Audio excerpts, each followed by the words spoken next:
السلام عليكم ورحمة الله وبركاته. وأنا هلك جعل إلى المرة لوضع مهمة الشعب غير سومالي لاند يا وضع تضرب أي شيء يسبدلكم سيدي وانا أقسم سودوي أنا جاي وفدي إلى السعودية وحنكون مغنين سفر شغال وحنكون مثليني إذن كشعب جهان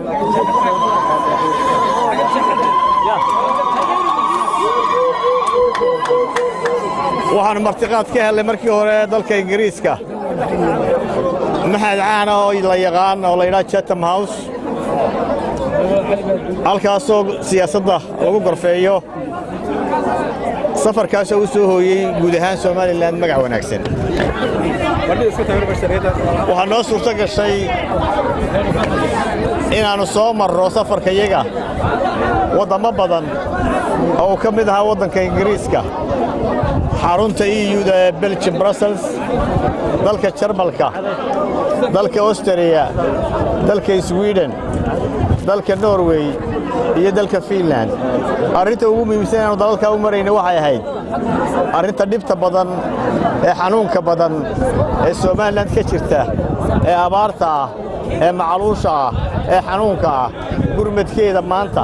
iyo hadhowba si dadka wax loogu qaban lahaa waxaanu kaloo kala hadlaynay iskaashiga guud ee Soomaaliland iyo dalalka aanu soo maray waxaanu fursad u helay inaan la kulanno jaaliyadaha Soomaaliland oo uga warranay xaaladda abaarta iyo dhammaan xaaladda guud ee dalka iyo madaxda xisbiga iyo laamihiisa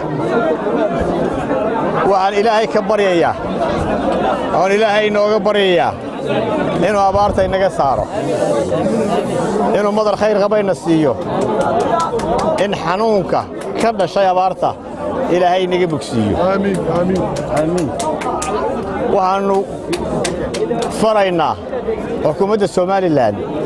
dadka shacbiga reer Soomaaliland ee xanuunka ku dhacay ee shubanka ku dhacay ee qaadinteen inay gurmadka ugu badan ee suurtagalka ah annaguna baaqyo badan ayaanu ka soo jeedinay haddana waan ku celinaynaa waxaan runtii aad iyo aad uga xumaanahay oo uga tiiraanyaysanahay in madax ka tirsan xisbiga wadani oo ka mid ah madaxda ugu sarreysa xisbiga oo ku jiro gudoomiyihii garabka dhalinyarada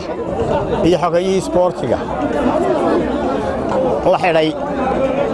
iyadoo wax dambiya loo haynin sifo sharciya loo haynin arrintaasi waxa ay agtay sharci jabin waxa ay agtay burcadnimo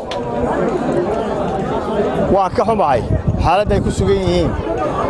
ee ay ka soomeen raashinka waan ugu baaqayaa xukuumadda in laga noqdo arrintaas sharci darrada oo sharciga loo soo noqdo oo loo soo daayo xorriyaddoodii loo soo daayo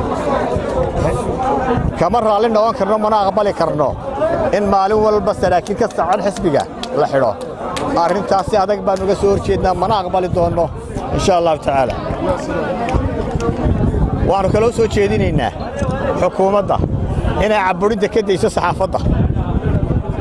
saxaafaddu ummadday u dhaxaysaa sharciga xorriyad siiyey dastuurka siiyey qofkii dambi gala dambi waa lagu qaadi karaa laakiin caburinta sharci darro weeye intii xidhan ee saxaafadda ka tirsanna waxaan u soo jeedinaynaa in xorriyaddooda loo soo celiyo arrinta sicir bararka waa ka warqabtaana xukuumaddu way ku fashilantay tallaabooyin bay sheegtay inay qaadayso laakiin may fulin waxaan xukuumadda u soo jeedinaynaa arrinta sicir bararka xadhkaha goostay iyo sarifkaba inay tallaabo ka qaado oo dhaqso uga qaado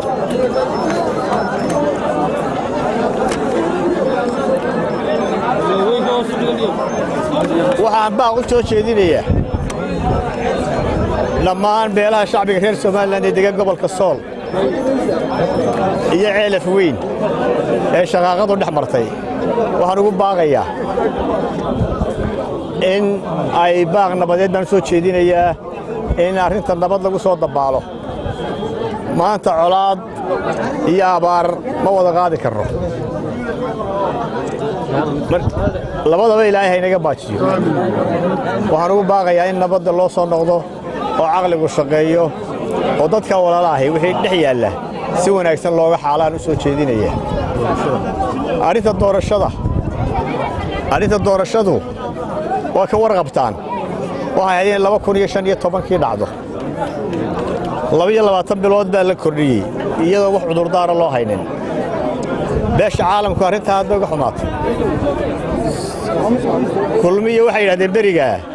beesha caalamka uga baahnin lacagtiina annagaa bixinaynaa 8 milyanna way ahayd sida la xaqiijiyey 3 milyan unbay bixiyeen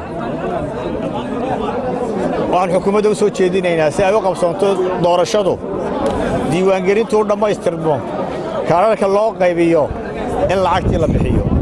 ummaddu ma aqbali doonto mar dambe doorasho dib u dhacda annaguna ma ogolin. Assalaamu calaykum waraxmatullaahi wa barakaatuh.